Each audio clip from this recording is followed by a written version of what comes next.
আসসালামু আলাইকুম। বাংলাদেশ বেতার রাজশাহী স্থানীয় সংবাদ পড়ছি রুকসানা আক্তার লাকি। অন্তর্বর্তীকালীন সরকারের আইন বিষয়ক উপদেষ্টা ড আসিফ নজরুল বলেছেন, ছাত্র জনতাকে যেভাবে হত্যা করা হয়েছে তা গণহত্যার পর্যায়ে পড়ে। এর সাথে জড়িত ও আদেশদাতাদের বিচার আন্তর্জাতিক অপরাধ ট্রাইব্যুনালের মাধ্যমে করা হবে। তিনি আজ সচিবালয়ে এক ব্রিফিংয়ে একথা বলেন। ড আসিফ নজরুল বলেন, কাউকে ছাড় দেওয়া হবে না। বিদায়ী প্রধানমন্ত্রী শেখ হাসিনাও এর আওতায় থাকবেন। আন্তর্জাতিক বিচারিক ট্রাইব্যুনালে বিচার নিয়ে গবেষণা করা হয়েছে। সেখানে দেখা যাচ্ছে, হত্যার সাথে জড়িত সকলকে বিচারের আওতায় আনা সম্ভব। 1 থেকে 5 আগস্ট পর্যন্ত হত্যাকাণ্ডের মামলা এর আওতার মধ্যে থাকবে। এক্ষেত্রে জাতিসংঘের তত্ত্বাবধানে তদন্ত টিম কাজ করবে। তিনি বলেন, আন্দোলনকারী ছাত্র জনতার বিরুদ্ধে 31 আগস্টের মধ্যে সব মিথ্যা ও হয়রানিমূলক মামলা প্রত্যাহার করা হবে। আগামী 10 কর্মদিবসের মধ্যে সকল বিচার বিভাগীয় কর্মকর্তাদের সম্পদের হিসেব জমা দেওয়ার কথাও জানান তিনি। রাজনৈতিক দলগুলোর সাথে উপদেষ্টা পরিষদের সংলাপের পর সর্বসম্মত সিদ্ধান্তে 15 আগস্টের সাধারণ ছুটি বাতিল করেছে সরকার। মন্ত্রিপরিষদ বিভাগের উপসচিব মোহাম্মদ কামরুজ্জামান স্বাক্ষরিত এক প্রজ্ঞাপনে একথা জানানো হয়। প্রজ্ঞাপনে বলা হয়, রাজনৈতিক দলগুলোর সাথে উপদেষ্টা পরিষদের সংলাপে জাতীয় শোক দিবস উপলক্ষে ঘোষিত 15 আগস্টের সাধারণ ছুটি বাতিল করার বিষয় ঐক্যমত হওয়ায় 15 আগস্টের সাধারণ ছুটি বাতিল করা হল। প্রায় 1 মাস বন্ধ থাকার পর আজ খুলেছে দেশের সব প্রাথমিক বিদ্যালয়, শিশু কল্যাণ ট্রাস্ট পরিচালিত শিশু কল্যাণ প্রাথমিক বিদ্যালয় এবং উপানুষ্ঠানিক শিক্ষা ব্যুরোর লার্নিং সেন্টারগুলো।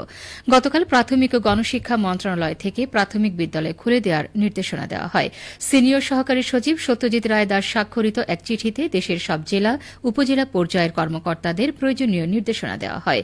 নির্দেশনা অনুযায়ী আজ থেকে খুলে দেওয়া হয়েছে দেশের সব প্রাথমিক বিদ্যালয়। এ বিষয়ে প্রাথমিক ও গণশিক্ষা মন্ত্রণালয়ের জনসংযোগ কর্মকর্তা মাহবুবুর রহমান তুহিন বলেন, এতদিন শ্রেণীকক্ষ খোলা থাকলেও পাঠদান বন্ধ ছিল। আজ থেকে পাঠদান পুরোদমে শুরু হয়েছে। এদিকে নাটোর জেলায় বিভিন্ন পর্যায়ের প্রাথমিক বিদ্যালয়ের শ্রেণী কার্যক্রম আজ থেকে পুরোদমে শুরু হয়েছে। এ নিয়ে শুনুন আমাদের নাটোর জেলা সংবাদদাতার পাঠানো একটি প্রতিবেদন।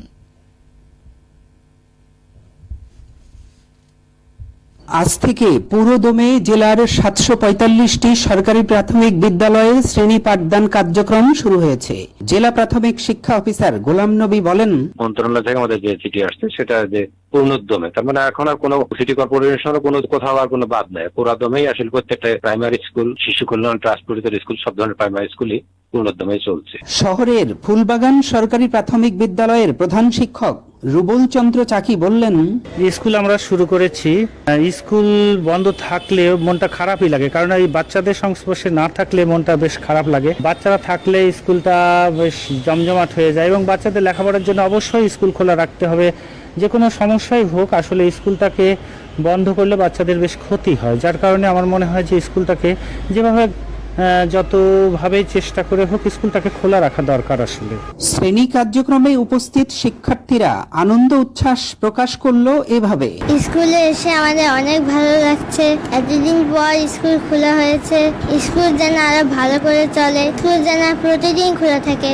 মেলা দিন পর স্কুল খুলছে, আমরা স্কুলে এসে খুব আনন্দিত। আমরা পড়াশোনা করছি, স্কুল যেন চলতেই থাকে। শিক্ষার্থীদের পদচারণায় মুখরিত বিদ্যালয়ের প্রাণ অফুরান হোক, এই প্রত্যাশা সকলের। ফারাজি আহমদ রফিক বাবন, নাটোর জেলা সংবাদদাতা, বাংলাদেশ বেতার, রাজশাহী। নওগাঁ জেলায় পাট কাটার মৌসুম চলছে। ইতিমধ্যে জমি থেকে পাট গাছ কেটে পানিতে জাগ দেয়া ও পচন শেষ হলে আঁশ আলাদা করার কাজে ব্যস্ত সময় পার করছেন শ্রমিকরা।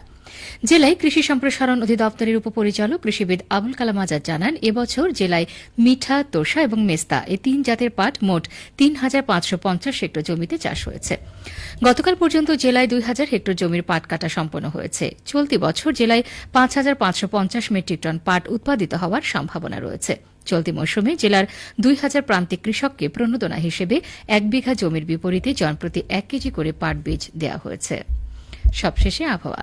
আজ দুপুর 2টোয় রাজশাহীতে তাপমাত্রা ছিল 34.2 ডিগ্রি সেলসিয়াস। এ সময় বাতাসে আপেক্ষিক আর্দ্রতার পরিমাণ ছিল 64%। রাজশাহী ও পার্শ্ববর্তী এলাকায় আজ সূর্যাস্ত সন্ধ্যে 6:40। সংবাদ শেষ হল। আমাদের পরবর্তী সংবাদ প্রচারিত হবে বিকেল 4:05।